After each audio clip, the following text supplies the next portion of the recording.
ఈ వీడియోలో మనం సంవర్గమాన ధర్మాలలో లబ్ధన్యాయాన్ని ఉపయోగించుకొని మరికొన్ని ఉదాహరణలు సాధిద్దాం. మొదటి ఉదాహరణ లాగ్ 27x⁻³ విస్తరించండి.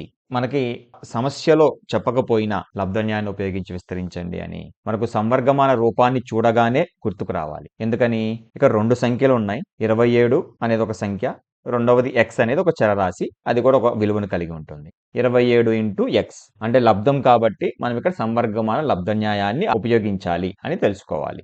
కాబట్టి మనం లాగ్ 27x⁻³ ఎలా రాసుకోవచ్చు?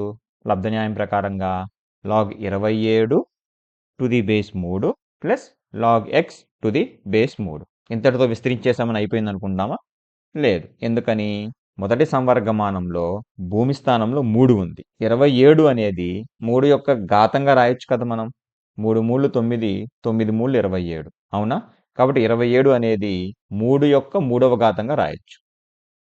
కాబట్టి లాగ్ 3³ ప్లస్ లాగ్ x⁻³ రెండవ సంవర్గమానాన్ని మనం అంతకంటే సూక్ష్మీకరించలేము లేదా విస్తరించలేము. ఎందుకని? x అనేది చరరాశి, అది ఏ విలువనైనా కలిగి ఉండొచ్చు. మొదటి సంవర్గమానంలో 3³ అనేది ఘాత సంఖ్య, ఘాత సంఖ్యకు సంవర్గమానం. కాబట్టి మళ్ళీ మనం సంవర్గమాన ధర్మాలలోని ఘాత న్యాయాన్ని ఇక్కడ ఉపయోగించుకోవచ్చు. అప్పుడు ఘాతాంకం అనేది ముందుకు వస్తుంది. కాబట్టి 3 into log 3⁻³ plus log x⁻³ log 3⁻³ విలువ ఎంత అండి? ఏ సంఖ్యకి అయితే సంవర్గమానం చేస్తున్నామో అదే సంఖ్య భూమి స్థానంలో కూడా ఉంది కాబట్టి ఆ సంవర్గమానం విలువ 1. కాబట్టి లాగ్ 3⁻³ బదులుగా మనం 1ని ప్రతిక్షేపించుకోవచ్చు. అప్పుడు 3 ఇంటూ 1 అవుతుంది. 3 1లు 3 ప్లస్ లాగ్ x⁻³ అవునా? Therefore log 27x⁻³ equal to 3 plus log x⁻³ ఇలా మనం విస్తరించుకోవచ్చు. రెండవ ఉదాహరణ లాగ్ 2 ప్లస్ లాగ్ 5 ఒకే సంవర్గమాన పదంగా రాసి విలువను కనుగొనండి. లాగ్ 2 ప్లస్ లాగ్ 5 మీకు వెంటనే ఒక అనుమానం రావాలి.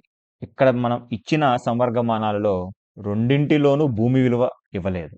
భూమి విలువ సమానంగా ఉంటేనే కదా మనం సంవర్గమాన ధర్మాన్ని ఉపయోగించగలము. అసలు ఇక్కడ భూమి విలువే ఇవ్వలేదు అంటే దాని అర్థం ఏంటి? జాగ్రత్తగా గుర్తుపెట్టుకోండి. ఏదైనా ఒక సంఖ్య లేదా చరరాశి యొక్క సంవర్గమానం ఇచ్చి దాని భూమి విలువను ఇవ్వకపోయినా లేదా భూమి స్థానాన్ని ఖాళీగా ఉంచినా ఆ స్థానంలో 10 ఇచ్చినట్లుగా అర్థం. దీనినే సామాన్య సంవర్గమానం అంటారు. అర్థమైందా అండి? సంవర్గమానంలో మీకు ఎప్పుడైనా భూమి విలువను ఖాళీగా అసలు భూమి ఇవ్వలేదు అనుకోండి, దాని అర్థం భూమి స్థానంలో 10 ఉందని అనుకోండి. భూమి స్థానంలో 10 ఉన్న సంవర్గమానాలను ఏమంటారు? సామాన్య సంవర్గమానాలు అంటారు. సరేనా? దీన్ని మనం గుర్తుపెట్టుకోవాలి. ఇప్పుడు దీన్ని సాధిద్దాం. ఏమవుతుంది? Log 2 plus log 5 is equal to ఎలా రాయొచ్చు? భూమి విలువ 10 ఉంది కాబట్టి అప్పుడు లబ్ధన్యాయం ప్రకారం చూసినట్లయితే 2 సంఖ్యల సంవర్గమానాల మొత్తం దేనికి సమానం? ఆ సంఖ్యల లబ్ధం యొక్క సంవర్గమానమే కదా. కాబట్టి log 2 into 5 is equal to log 10 అవునా? కింద భూమి విలువ ఎంత ఉందని చెప్పాం మనం? 10 ఉన్నట్లు కదా, ఏమి లేదంటే. కాబట్టి లాగ్ 10⁻10 దీని విలువ ఎంత? ఏ సంఖ్య అయితే సంవర్గమానం కనుక్కుంటున్నామో అదే సంఖ్య భూమి స్థానంలో కూడా ఉన్నట్లయితే ఆ సంవర్గమానం యొక్క విలువ 1. కాబట్టి లాగ్ 10⁻10 విలువ 1. Therefore log 2 plus log 5 equal to 1. మూడవ ఉదాహరణ లాగ్ x² y³ విస్తరించండి. మీకు చూడగానే మరలా సందేహం రావచ్చు. మనకి సంవర్గమాన ధర్మాలలో లబ్ధన్యాయం నేర్చుకునేటప్పుడు 2 సంఖ్యల లబ్ధాన్నే లబ్ధన్యాయాన్ని ఉపయోగించుకొని విస్తరించాము. ఇక్కడేమో 3 చరరాశులు అంటే 3 సంఖ్యలు ఉండొచ్చు కదా. దీన్ని ఎలా సాధిస్తాం?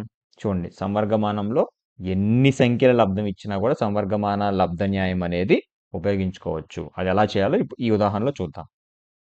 Log x² into y³ into z⁴ అవునా? x² మొదటి సంఖ్య అనుకోండి, y³ ఇంటూ z⁴ మొత్తాన్ని రెండవ సంఖ్య అనుకోండి. అప్పుడు ఇది 2 సంఖ్యల లబ్ధమే కదా. 2 సంఖ్యల లబ్ధం యొక్క సంవర్గమానం. దీని ఎలా రాయొచ్చు మనం? ఆయా సంఖ్యల సంవర్గమానాలు మొత్తంగా రాయొచ్చు. కాబట్టి log x² plus log y³ into z⁴ అవునా? లబ్ధన్యాయం ఆధారంగా రాశాం దీన్ని. ఇప్పుడు రెండవ సంవర్గమానాన్ని చూడండి. లాగ్ y³ ఇంటూ z⁴ ఈ సంవర్గమానం రెండవది 2 సంఖ్యల లబ్ధం యొక్క సంవర్గమానం. కాబట్టి మరలా లబ్ధన్యాయాన్ని దీన్ని ఇక్కడ ఉపయోగించండి. అప్పుడు ఏమవుతుంది? Log x² plus log y cube plus log z power 4. అవునా కాదా? చూసారా? 3 సంఖ్యలు ఉన్నప్పుడు 2 సార్లు మనం లబ్ధన్యాయాన్ని ఉపయోగించుకొని దాన్ని విస్తరించవచ్చు. సరే. ఇప్పుడు 3 సంవర్గమానాలు ఉన్నాయి. ప్రతి దానిలో కూడా x square, y cube, z power 4 అంటే ఘాత సంఖ్యలు ఉన్నాయి. అప్పుడు ఏం చేయొచ్చు మళ్ళా మనం? ఘాత న్యాయాన్ని ఉపయోగించుకొని దీన్ని సూక్ష్మీకరించవచ్చు కదా! కాబట్టి 2 into log x plus 3 into log y plus 4 into log z ఘాత న్యాయం ఆధారంగా. మనం దీన్ని ఇంకా విస్తరించి రాయగలమా? లేదు. ఎందుకని ఎక్స్, వై, జెడ్ అనేవి చరరాశులు కాబట్టి మనం ఇంతకు మించి మనం దాన్ని విస్తరించి రాయలేము. Therefore log x square into y cube into z power 4 is equal to 2 log x plus 3 log y plus 4 log z. ఏం నేర్చుకున్నాం ఈ వీడియోలో? సంవర్గమాన ధర్మాలలో లబ్ధ న్యాయం మరియు ఘాత న్యాయాన్ని ఉపయోగించుకొని ఉదాహరణలను సాధించాం.